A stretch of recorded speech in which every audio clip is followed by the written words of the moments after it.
My question is, how are we able to have a good relationship with our parents so we don't do things our parents don't like?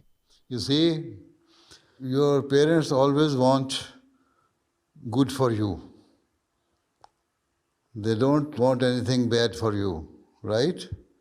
So whenever they give you any advice or they ask you to do something that is for your good, you obey them. If they ask you that you go to school and study hard and get good marks, that is for your betterment, for your good. If they ask you, when you come back home, you complete your homework first, then it is for your good. If they ask you to keep yourself clean, it will benefit you, right? Because Yes, please. this is how you can have good health. If they ask you to offer your 5 daily prayers, then it is for the betterment of your spiritual level.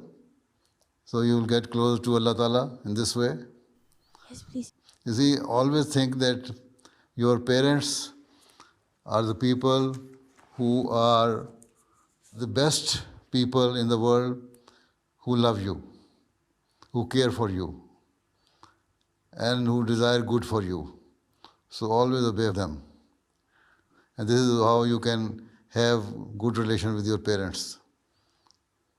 I don't think there is any parent who does something opposite to this. Jazakallah. Okay, Jazakallah.